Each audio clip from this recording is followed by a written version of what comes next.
Commons theme. Tell us, what can we do? What could my viewers do to help right now?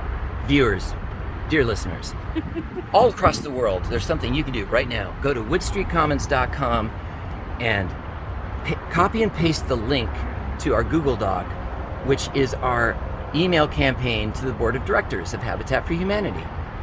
There's a sample email that you can use in there. There's a story and a narrative about what is going on. Why would Habitat for Humanity be evicting humans? That's a contradiction in terms. Mm-hmm. They're supposed to provide shelter for people, not deprive them of shelter. Something isn't right. There's something not right. And we are not leaving. We are creating the answer, the alternative to their whole dysfunctional homelessness industrial complex. If people don't have a track towards ownership of the land, it's doomed. Without land, the people are doomed.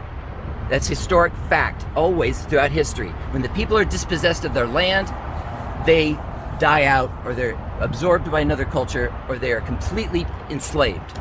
So we have been like struggling to survive here and not lose the land.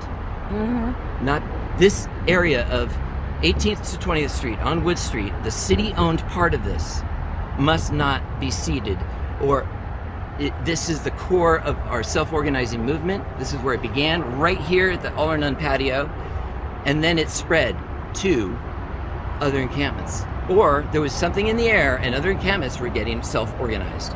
In Emeryville, Berkeley, Sausalito, Sacramento, Fresno, and suddenly we're developing a new process called mutual aid.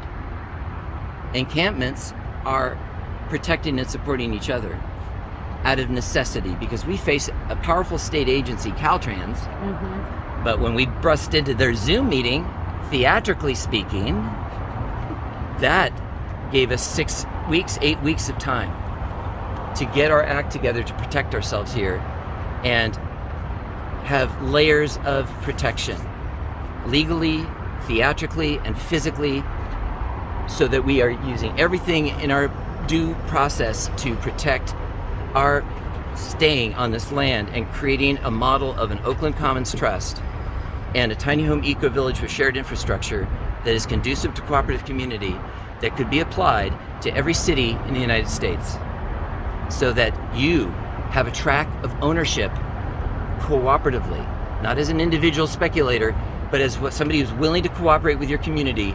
You would become a stakeholder in the trust. And this is our answer. We have an answer to homelessness. We're living the answer. We're building it day by day. And we're facing eviction right now. So what you can do is get Habitat for Humanity to come up with some other place to do their development, not here. And don't disrupt anybody else's community either. Do it on a land where there are not people living. Okay, right? You're going to do that. And everybody should write an email from this link at woodstreetcommons.com to Habitat for Humanity Board of Directors, and their emails are all on there. Say what you want, say what you feel, and there's talking points there if you need them. But by all means, email Habitat for Humanity and let them know that the people at the Wood Street Commons do not want to be evicted, that we are developing a legitimate alternative to the failed policies against homelessness, and we deserve a chance to show what we can do as a model and as a template for all other cities in America. We intend to have 100% solution to homelessness that involves people regaining access to the land and access to cooperative community and access to self-sufficiency and access to self-governance. And we cannot fail. We must not fail. I love that vision. Thank you.